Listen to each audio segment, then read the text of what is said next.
Szeretnék nektek bemutatni valakit. Igen, ez én volnék 16 évesen, azt hiszem épp egy Halloween partin. Emlékszem, ebben az évben kaptam meg az első komolyabb fényképezőgépem, és bár a kép nem erről rárulkodik, de teljesen ugyanolyan kamasz voltam, mint mindenki más. Puskáztam és aludtam a suliban, szerettem hülyéskedni a haverokkal, és előfordult, hogy a szüleimtől kértem pénzt a bulizásra. De nekem a szülői kölcsönért többször édesanyámhoz kellett bemennem, éjszaka, a kórházba. Édesanyám ápolónő a Szegedi Transzplantációs és Sebészeti Klinika vesetranszplantációs osztályán. Így volt lehetőségem megtekinteni úgy a klinikát, ahogy előtte még sohasem láthattam. Már akkor is fotószemben böngésztem a folyosókat, és láttam a világnak egy kicsiny részét, amiről keveset tudunk. És hogy mi lenne a világnak ez a kicsi része, amiről keveset tudunk? Az Országos Vérellátó Szolgálat adatai alapján Magyarországon jelenleg 7 ember új tüdőre, 65 ember egy új szívre, 117 ember egy új májra, és 1194-en egy új vesére várnak. Nézzük meg egy kicsit részletesebben az utóbbit. A vesetranszplantáció már egy rutinbeavatkozásnak számít az orvosok körében. Mégis 1194 ember él hazánkban, aki jelenleg is arra vár, hogy megszólaljon a telefon, és azt mondják neki, hogy eljött a pillanat, most fogod megkapni az új veséd. Évente körülbelül 300 ember az, aki kadaver vese átültetésen esik át. Tehát egy agyhalott ember veséjét kapja meg. 40-50 ember pedig élődonációs vesetranszplantáción esik át, és így kapja meg az új életesélyét. Láthatjuk a különbséget, hogy akik élődonortól kapnak új vesét, azok száma körülbelül az 1/3 a várólista hosszához képest. Most már kezdünk tisztában lenni pár dologgal, de nézzük meg egy kicsit másképp ezt a történetet.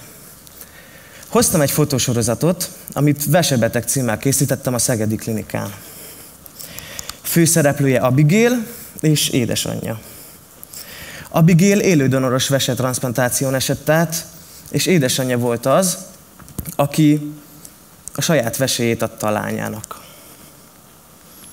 Sajnos Abigail 2 gyermekét vesztette el korábban koraszülötten, majd férjével az örökbefogadás mellett döntöttek. Ezután diagnosztizálták vesebetegségét. Amikor először találkoztam Abigailékkel, megtörtént a beszélgetés, amit egy ilyen fotósorozat elkészítésénél szerintem mindenképp meg kell tenni. A beszélgetés alatt határozott voltam, és elmondtam, hogy mi az, amit szeretnék látni, és mi ez a dolog, amit meg szeretnék valósítani. Elmondtam azt is, hogy ha belemennek ebbe az egészbe, hogy én dokumentáljam az életük ezen szakaszát, akkor biztosan lesznek olyan intim pillanatok, amikor egyáltalán nem akarják, hogy fotózzak. Viszont fogok, és ezt el kell, hogy fogadják. Hamar eljött az idő, és édesanyjával együtt be kellett feküdniük a Szegedi Klinika transzplantációs osztályára. Itt megtörténtek azok a vizsgálatok, amik mindenféleképpen eldöntötték azt, hogy a műtétet el kell halasztani, vagy sem. Abigail aggodalma, hogy utólag mesélte, főként édesanyja miatt volt, hisz egy műtétnek akár rossz vége is lehet. Nem is merek belegondolni, hogy milyen dolog átélni egy ilyen történetet. De hogy kívülről szemléltem a dolgokat és láttam, úgy, hogy én itt tehetetlen vagyok, szerintem hasonló érzés lehetett. Ezen a képen is Abigail arca is azt mutatja, hogy milyen nehéz várni, és tehetetlennek lenni. A műtét során először édesanyját vitték be a műtétbe, csak ezután következett Abigail. Itt éppen férje búcsúzik tőle egy utolsó érintéssel, és próbálja nyugtatni, hogy nem lesz semmi gond. Volt szerencsém járkálni a műtő és a kórterem között, a folyosón pedig sikerült megfigyelni férje és édesapja arcvonásait, hogy hogyan is hogyan is várakozik a két hölgyre. Ez Abigail új veséje, egy egyszerű ronyba tekerve. Ez az az ajándék, amit édesanyjától kapott, és úgymond már új életnek fog hívni. De ahhoz, hogy egy életet meg lehessen menteni, rengetegen dolgoznak. Sokszor, ahogy látjuk, nem pont modern körülmények között. Ez a kép a műtét végén készült, és orvostan hallgatók figyelik a doktornők munkáját. Mint fotóriporter ezzel a képen nem csak egy történet fontos mozzanatát, de az egészségügyben uralkodó helyzetet is be tudtam mutatni. És most jön a kedvenc képem. Ez Abigail és férje első pillanata a műtét után. Szerintem egy kívülálló számára ez a kép az, ami a legjobban át tudja adni azt, hogy milyen is a köztük lévő kapocs. Ez Abigail első pillanata, úgymond az újjászületés után.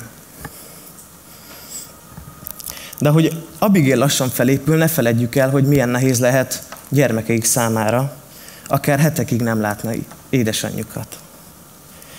Ezen a képen éppen férje vigasztalja örökbefogadott gyermeküket, aki anyukáját hiányolja egy óvodai előadáson. A hazaindulás előtt viszont már anya és lánya boldogan beszélgetnek a közös kórtermükben. Ahogy korábban mondtam, Abigail aggodalma a műtét előtt főként édesanyjára irányult. A műtét után viszont folyton azt mondogatta, hogy ne fotózzam, mert a haja rosszul áll. Mindenki egy kicsit megijedt, amikor édesanyját vissza kellett vinni a műtőbe, hisz kisebb komplikáció lépett fel nála. De együtt, közösen túl tudtak jutni ezeken a nehézségeken, és boldog pillanat volt, amikor elhagyták a kórházat. Minden sikeres szervátültetés egy új életet jelent. Itt már Abigail egy nyugodt családi környezetben pihen, az új életének a kezdetén. Édesanyja pedig egy hős, hisz saját szervét adományozta egy életért. Nemrég át is vehette a Provita díjat, ami az élő donorok egyik legnagyobb elismerése. Ti lennétek hősök, és mentenétek meg egy életet így.